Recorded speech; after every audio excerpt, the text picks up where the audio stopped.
Each day, more and more people are listening to music on Spotify, and that's also true for podcasts.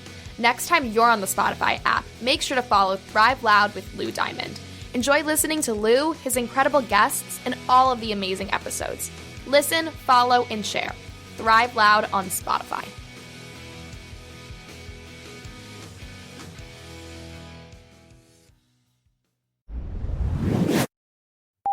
Get it straight, Buster. I'm not here to say please. I'm here to tell you what to do, and if self-preservation is an instinct you possess, you better do it, and do it quick. I'm here to help. If my help's not appreciated, then lots of luck, gentlemen. If I'm curt with you, it's because time is a factor. I think fast, I talk fast. I need you guys to act fast if you want to get out of this. So, pretty please, with sugar on top. Listen to Thrive Loud with Lou Diamond. Get ready to Thrive Loud with Lou Diamond. Hey, Thrive Loud listeners, welcome to the 500th episode of Thrive Loud with Lou Diamond. I had the pleasure on August 11th, 2020, to sit down with 5 amazing guests from the 5 centuries of guests we've had here on Thrive Loud. Andy Monfried, Ramon Ray, Molly Mahoney, Sue Bryce, and LettaJ Watts.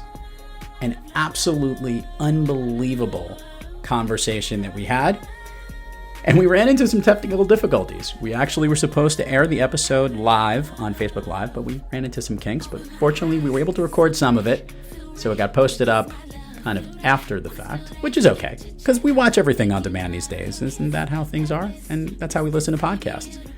But you're going to get a chance to hear most of the interview here. We'll jump right in at the very beginning. A little bit of apologies to Ramon Ray. We missed out on what he's been doing, but he makes up for it in full, as you'll learn in this episode. But you're going to hear from each of them on what they've been doing over the last year or so, and specifically what they've been doing during this time of COVID and how they've maybe reshifted their business, their brands. And each of them are just so unbelievably inspiring and entrepreneurial and motivational and really great leaders in their own right. You're going to hear a lot of their stories, and you're also going to learn the question that we've been asking a lot of the guests that have been on Thrive Loud, if you've been watching us on social media, which is, how can we thrive together? That being said, you're going to love the end of the episode, where maybe I get a little verklempt or emotional, as Ramon took the microphone and drilled down, and you'll have to listen all the way to the end to hear what these great 5 people said. Also going to give you a little apology for the sound quality, because it's always a little challenging when you have 5 people, 6 people technically, on one interview. So you'll be able to make it all out. And Jaye Watts, she also lost her voice, which was a bummer, because I kind of wanted her and Molly to do a duet, but that just wasn't happening. So in place of that duet, playing underneath me right now is LettaJ's song, Love is Love. So sit back and enjoy a fun celebration here on Thrive Loud, the 500th episode. And we kind of jump right in when Sue Bryce is sharing exactly what she's up to. And from then it kind of flows real simply. So sit back, relax, and enjoy the 500th episode of Thrive Loud. So I think my world got smaller, not when COVID hit, because now I've got friends, companies ringing us going, get us online now. You were already there. Now my whole world, I'm in quarantine right now, in quarantine. I have 2 of my team members that have been in quarantine for 4.5 months, and we are fully active broadcasting around the world on a weekly basis. I know what's interesting in your space, Sue, is, and what I've always found you so innovative. The last time that we met in New York City, and we sat down and you told me, when I thought of you as a photographer, you instantly switched and explained that you were really this educator. And even more importantly, a business leader. And how you transformed your business, whether you knew it or not, you were perfectly positioned in an environment of so many people who have this content, need to learn. And as we do start to get back in front, I think you've kind of led the way a little bit in your world in this. Would you agree with me? I identify there are 15 monetizable platforms online. So I've written curated content and monetized all 15 of them. So I'm currently writing a book about those 15 platforms and how to curate and monetize, because I found there are so many people that can adapt their business to online, and this pandemic has really created change.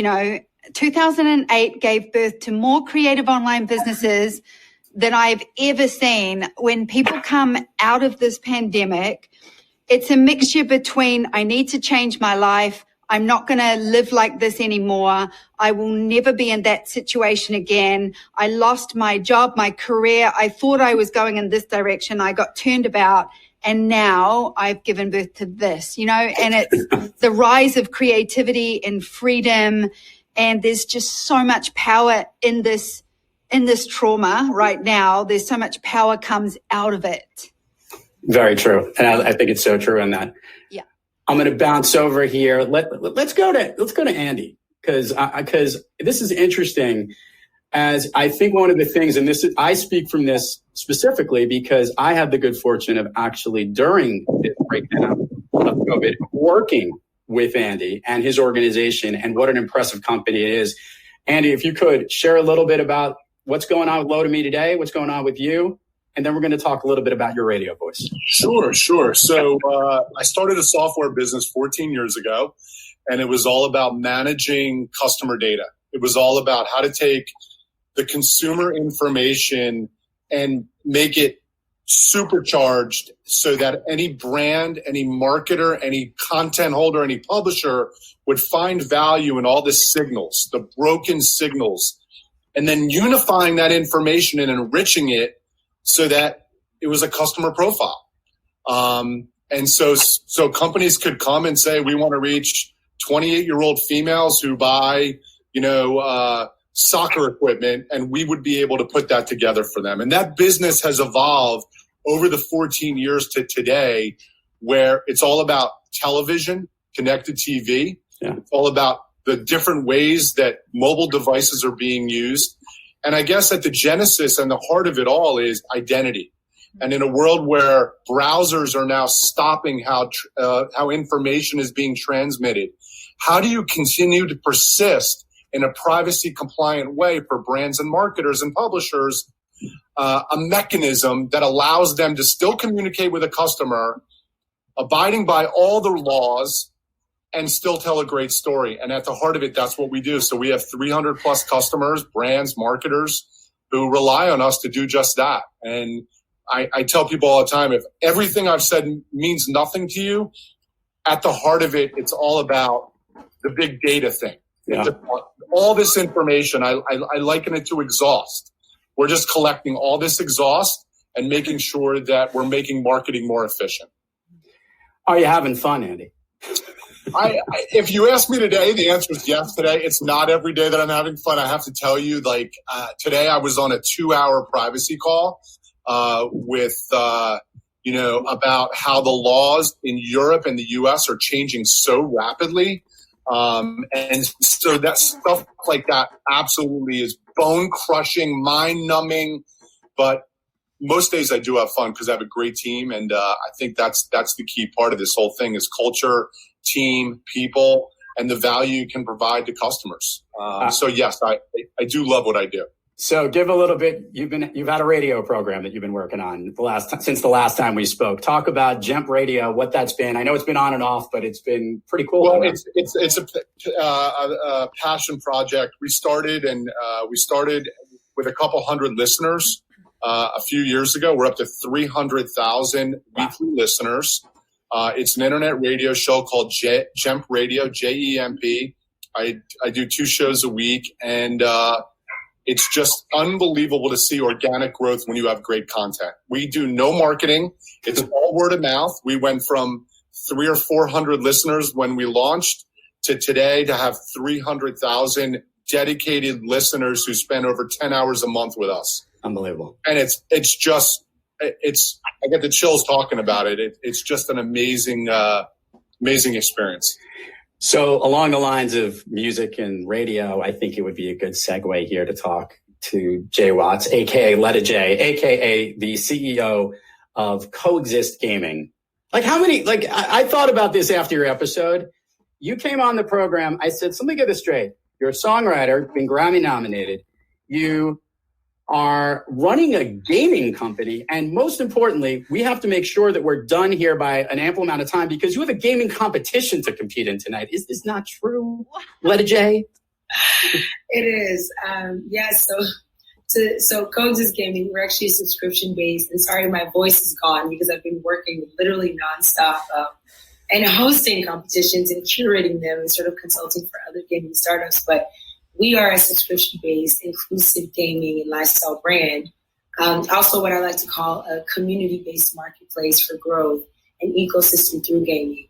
So we provide a safe space. We have a Coexist Game House for gaming, tech, and entertainment, where we highlight women, we empower children to explore career opportunities within the gaming, tech, and entertainment industries that increase positivity and inclusion for all. So it was me, and Lou and I were kind of talking about this on my episode. I needed to find a way to make my artist self, my engineering self, and my gaming self coexist, and hence the name of the company. But along the journey of really sort of diving into the psychology of why the gaming industry is actually the fastest growing industry in the world, understanding why it was that a third of the human population were gravitating to this industry. It was never a trending thing being a gamer. It was just my geeky side that didn't really matter, And all of a sudden I'm like, wait, this is a thing now, But what I really learned as I started diving into the minutia of this $170 billion industry is that not only were 2.7 out of the 7.7 billion people in the world identifying themselves as gamers, 60% of them were African American. That's 1.6 billion African Americans. Wow. And here's the shocker. If that wasn't already, 47% of that 2.7 billion gamers were women. That's 1.3 billion women, which means I was standing in investor meetings as the majority representation of gamers worldwide. That's good. And the funniest thing was saying that, and then, the number one thing I get when I show up at a tournament with my Kwamba stake that I got from Japan on an international recording artist tour, there to compete in gaming, they were like, wait, are you a gamer? And I'm like, yeah, I'm competing. They're like, you don't look like a gamer. And I was always like, I'm sorry, what does a gamer look like? Yeah. And so, the idea was to really understand there is a psychology behind what makes a person that identifies themselves as a gamer gravitate to a specific game. And so we grew the largest gaming community in New York in under a year by examining the people who identify themselves as gamers and being able to sort of extrapolate and create initiatives that really dove into who their lives were as people who game.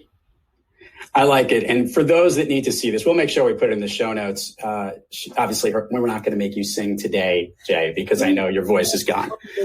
Yeah, but she's unbelievably talented. And the video you made in the midst of COVID, can you give a quick highlight about that? Because I thought it was great because you really captured what's going on in Brooklyn, in the city, right in the heart of when COVID was hitting New York at its hardest. Can you share a little bit about that? Of course. It was during the quarantine. My family is both in Texas and DR, and everyone was looking at the news like New York was the new freaking apartheid Armageddon. Like it was like crazy. And so my birthday was on May 1st. It was on May 1st. And I wanted to create a music video that would encapsulate what was happening, but also really pay tribute to all of the essential workers that were sort of sacrificing themselves day in and day out. And amidst everything that was happening, the one thing that really took precedent was love. And so the video is called Love is Love. And here's the coolest thing. You probably didn't know this, Lou. I shot a big part of it in my apartment. But when I stepped outside, this was the first sunny day that we had, because there was like a series of just the most depressing days. Every day was like rainy and just despondent and dismal. And so I'm like, oh my God, the sun is out. And I'm shooting a video. So as soon as I walked outside, we were just capturing B-roll because there were signs like grant forgiveness and all these things.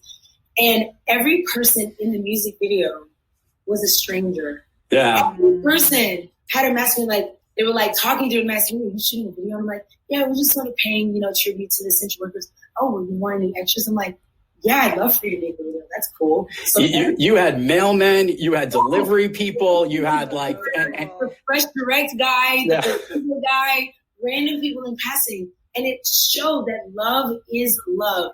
It doesn't have a face. It doesn't have a race. It doesn't have a gender. It doesn't have a status. Love is love. And it really took precedent, and it was just searing throughout that video. So every time I watch it, I'm super happy.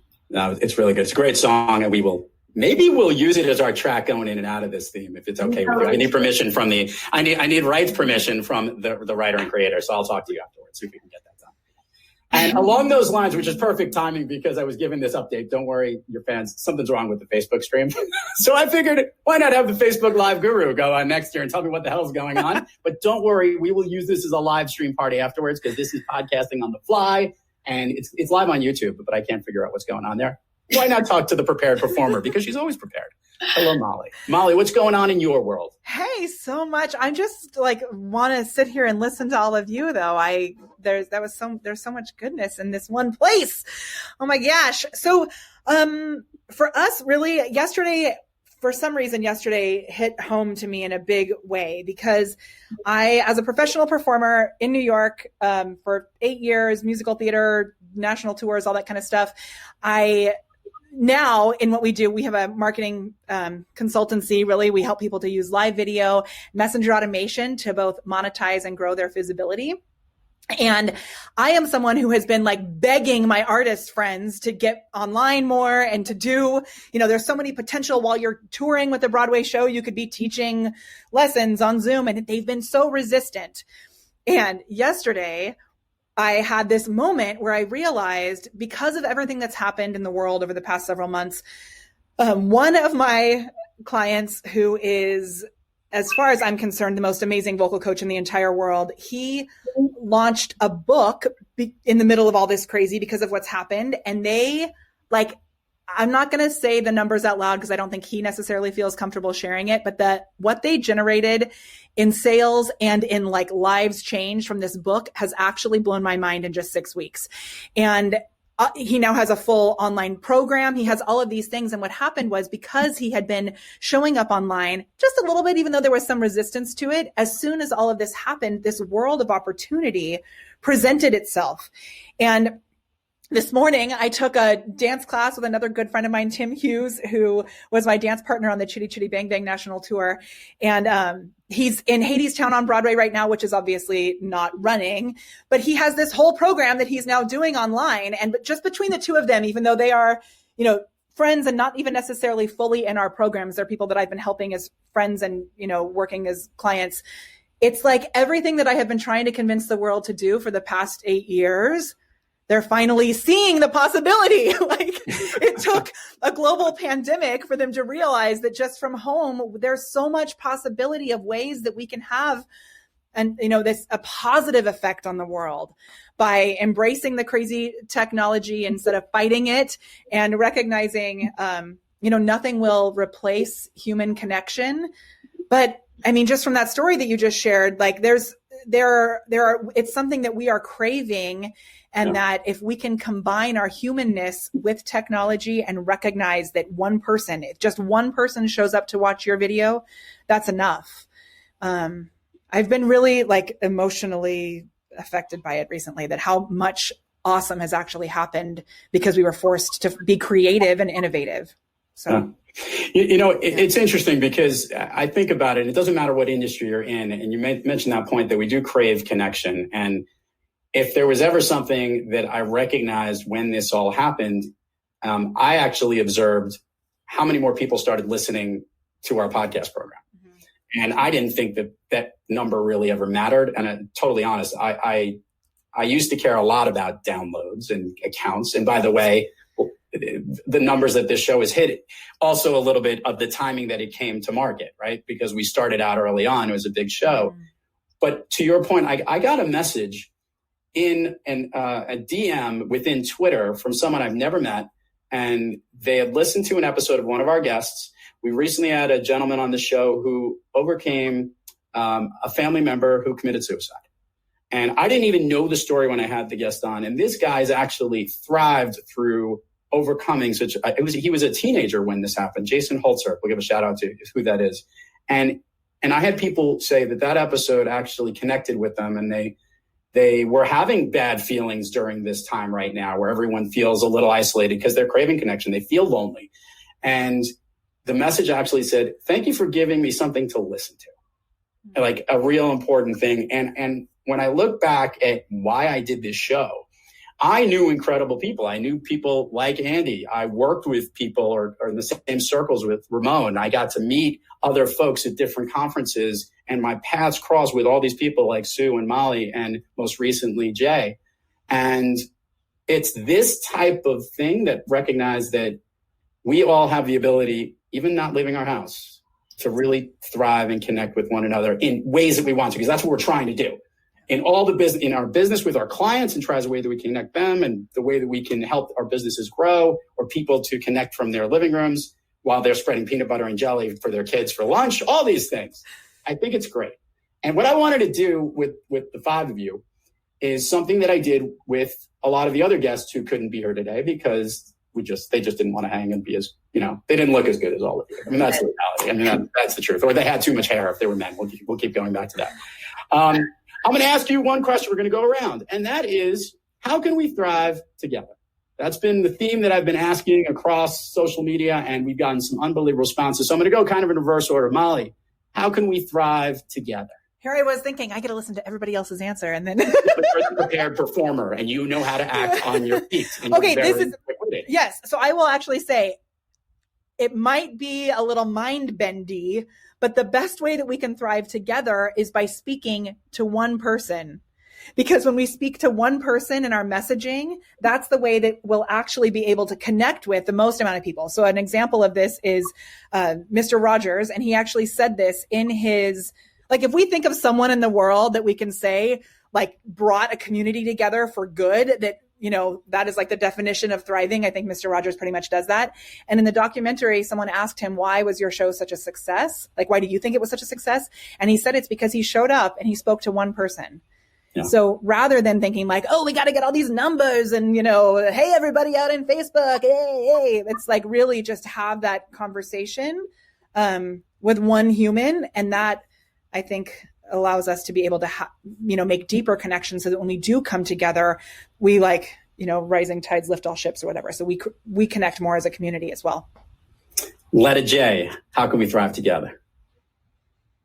Not to add a shameless plug, it's an unapologetic plug, like coexisting. Because what that means for us is 3 words: changing the narrative, understanding that the human race needs to take precedent.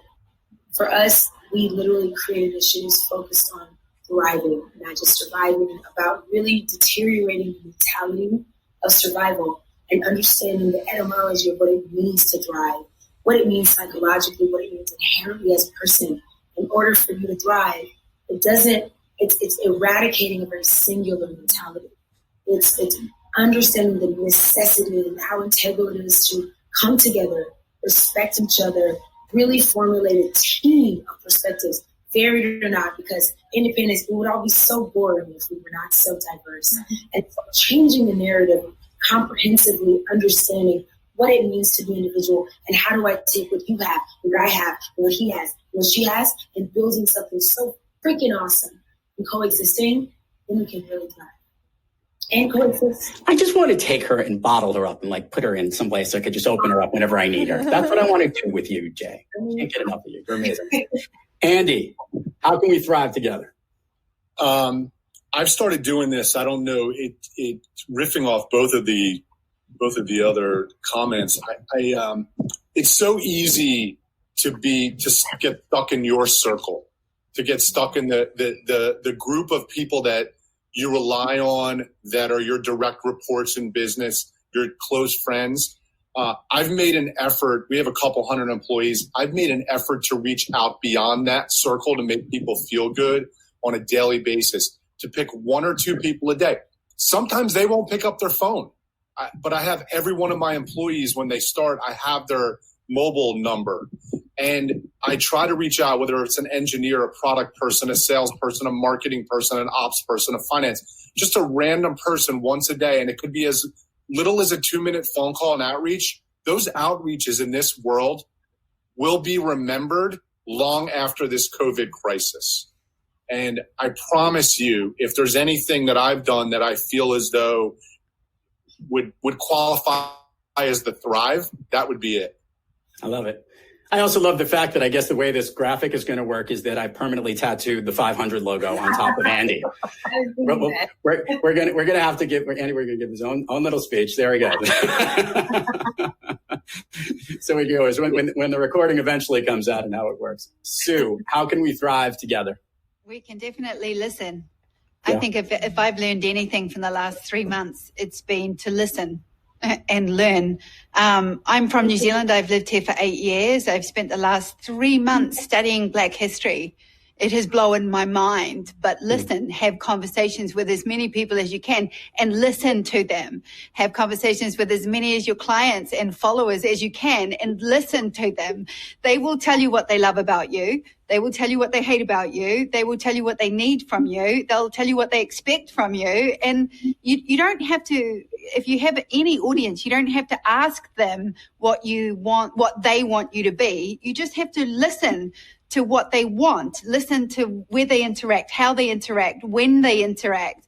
Watch and listen to people. I'm a professional speaker and I learn more from listening than I do from anything else. Love yourself. If you do not love and accept who you are, you will never love and accept another human being, another client, another person. You absolutely cannot ask the universe for anything and you absolutely cannot receive money.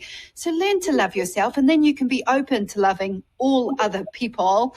And mostly, I think you need to come out of this pandemic. Well, no, you don't need to do anything. Consider that you're coming to this pandemic this year and saying, what don't I like about my life? Because I'm not prepared to live a fake life. I don't want to live a life that I don't want to live. So there was a whole lot of things that I want to let go of, that I never want to do, see, or be part of again, because this pandemic has taught me tomorrow is not promised to anybody. Frankly, life's too short. So if you don't do what you truly want to do, you got to get up and make it work. So I've been saying to everybody, what do you want to let go of? Let it go and don't bring it back to your new world. It's done.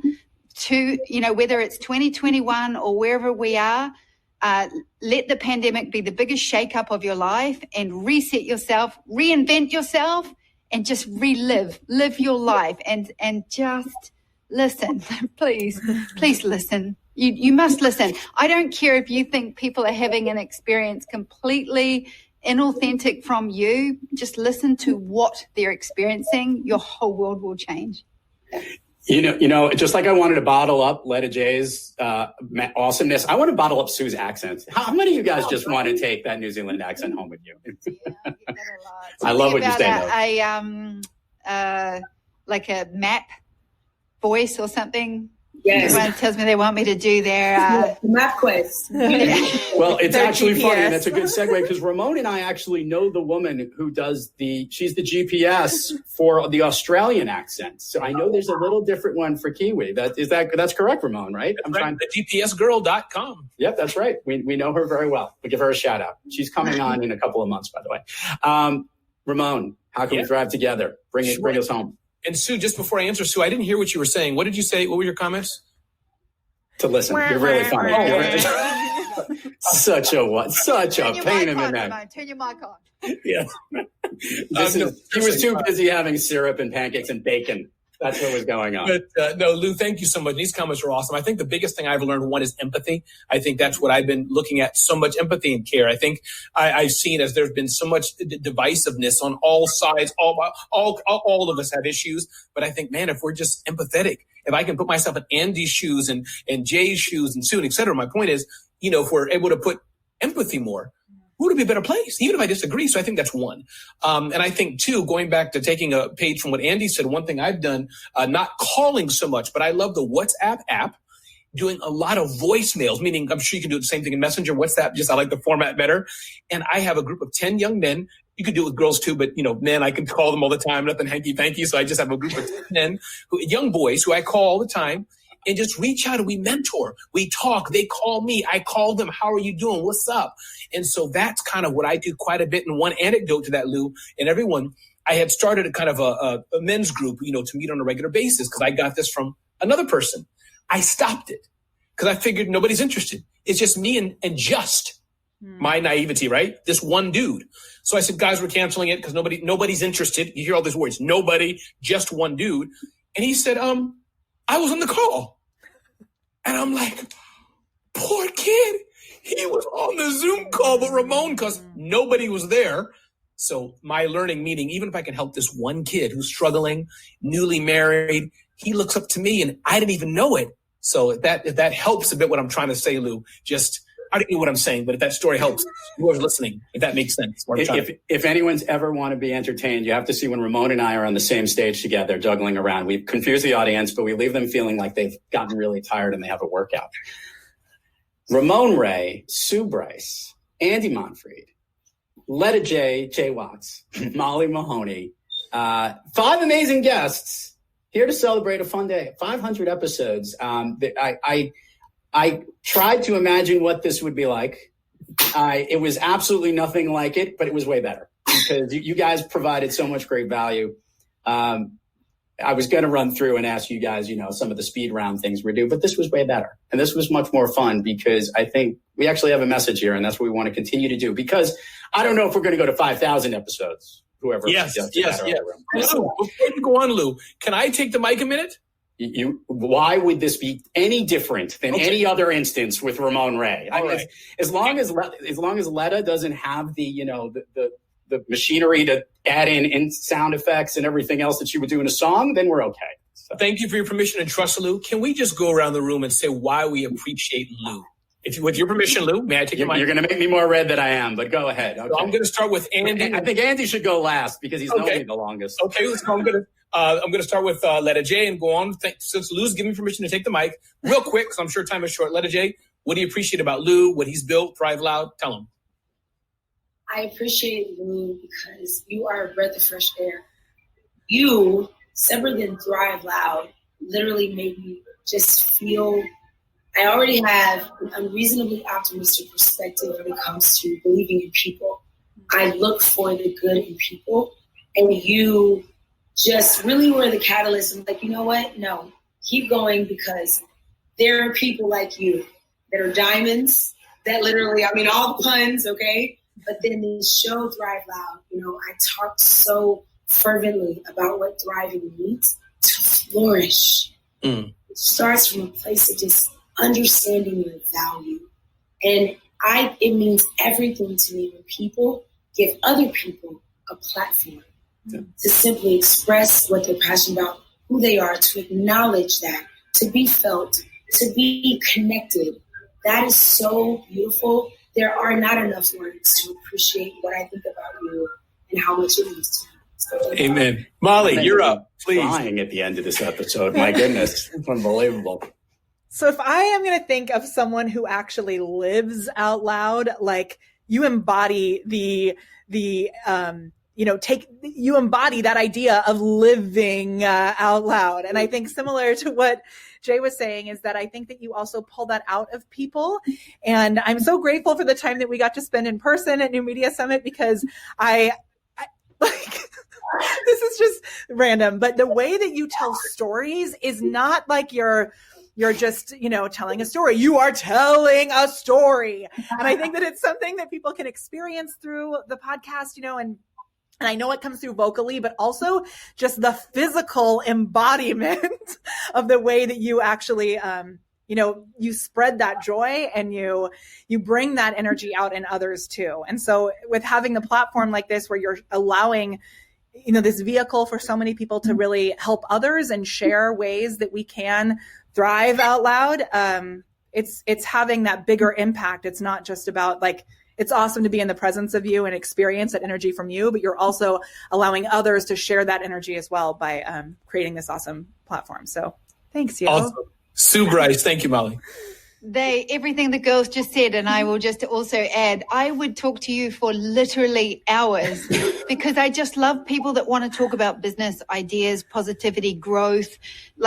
You talk about moving, always moving, growing, thriving, living, they're verbs, they're doing words. And I'm just constantly, I'm always stuck with but who will spend that money? But am I confident? But I have so much fear.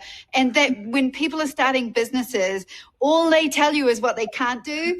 And it's so nice to just be around people that can talk about ideas and be limitless and talk about action and goals and focus and big dreams and creation. And like that spins my world every single day. I just want to talk to people that are into growth and movement and joy. And like you can just get so stuck in the blocks and the fears and the drama, but it's so nice to just be constantly like looking out and doing something about it.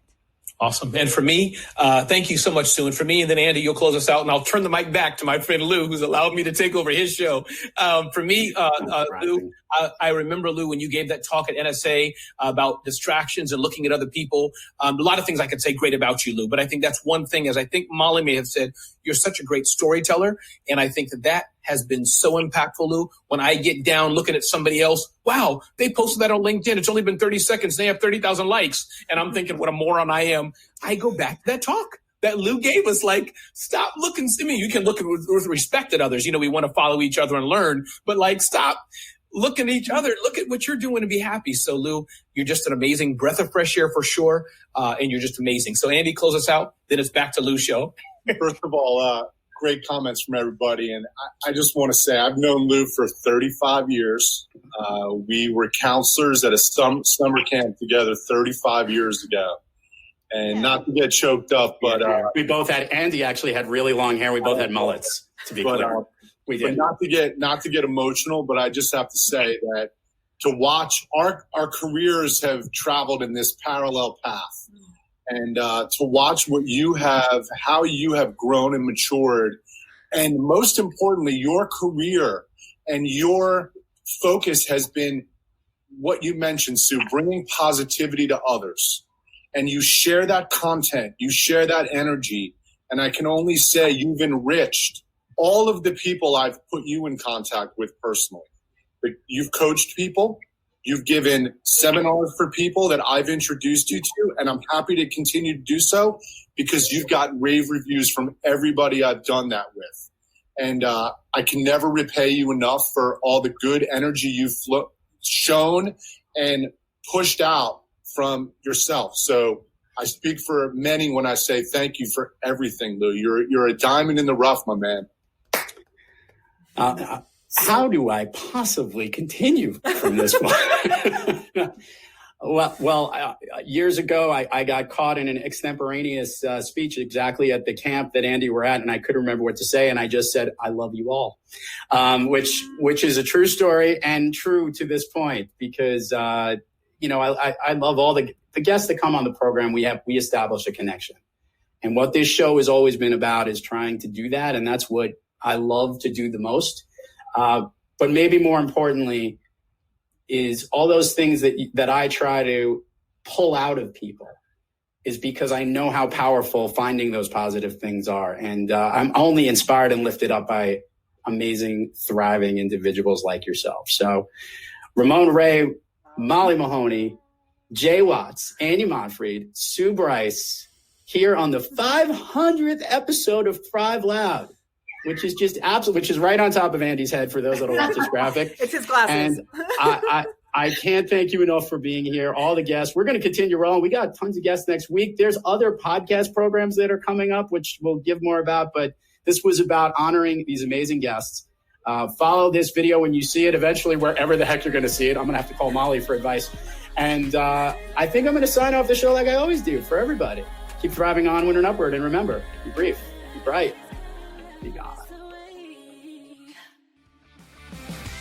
You've been listening to Thrive Loud with your host, Lou Diamond. Check us out on the web at thriveloud.com.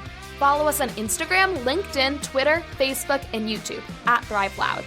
Check us out on the Good Pods app at Thrive Loud, where you can follow, listen, and connect directly to Lou and all of the Thrive Loud episodes. Thanks for listening.